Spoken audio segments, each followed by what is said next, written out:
Hello everyone, welcome to my channel Rumi's recipe. মজাদার রান্নার special recipe পেতে আমার চ্যানেলটি সাবস্ক্রাইব করুন, পাশের বেল আইকনটি প্রেস করুন।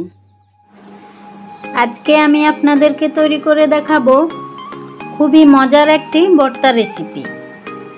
আর এই ভর্তাটা আমি একটু ভিন্নভাবে তৈরি করব। ইলিশ মাছের লেজ দিয়ে শিম ভর্তা। চলুন তাহলে দেখে নিই ভর্তা তৈরি করতে কি কি উপকরণ লাগছে। প্রথমে আমি শিমগুলোকে কেটে নিয়েছি, তারপর ভালো করে ধুয়ে নিয়েছি। এরপর নিয়েছি ইলিশ মাছের লেজ। আপনারা চাইলে যে কোনো মাছ দিয়ে ভর্তাটা তৈরি করতে পারেন।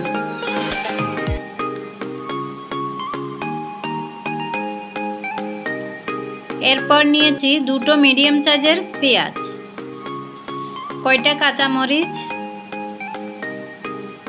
স্বাদ মতো লবণ। এখন আমি শিমগুলোকে সিদ্ধ করে নিব। একটা প্যানে পরিমাণ মতো পানি দিয়েছি। পানি গরম হয়ে গেলে কেটে রাখা শিমগুলো দিয়ে দিচ্ছি। এতে করে শিমগুলোর কালার ঠিক থাকবে।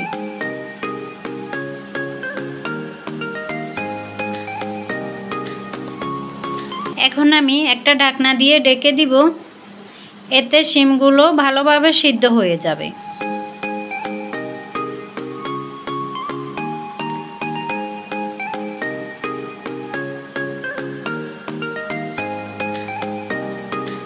শিমের পানি ভালোভাবে শুকিয়ে গেলে এরপর শিমগুলোকে একটু টেলে নিব।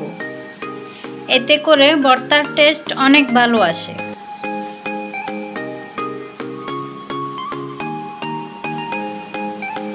এরপর একটা প্যানে সামান্য পরিমাণে তেল দিয়ে তেল গরম হয়ে গেলে মাছটাকে ভেজে নিব।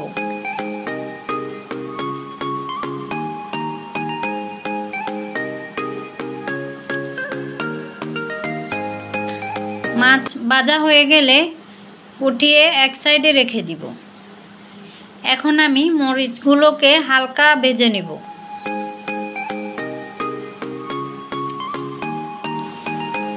এবার পাটার মধ্যে ভর্তাটাকে বেটে নিব। প্রথমে মাছের কাঁটাগুলো ভালোভাবে বেছে নিতে হবে।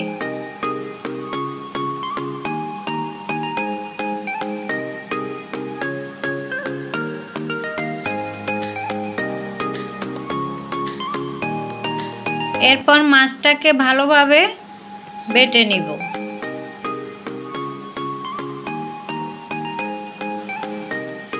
এরপর মরিচগুলো বেটে নিচ্ছি। আপনারা চাইলে মরিচ বাড়িয়ে কমিয়ে দিতে পারেন।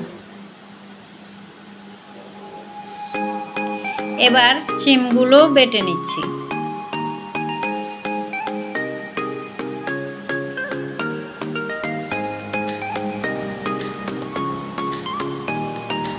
এখন পেঁয়াজ আর লবণ একসাথে দিয়ে হালকা করে বেটে নিব।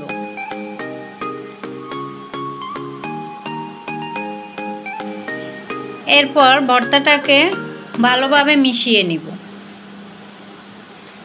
ভিউয়ার্স, তৈরি হয়ে গেল মজাদার শিম ভর্তা। আমি এটাকে গরম ভাতের সাথে পরিবেশন করে নিয়েছি।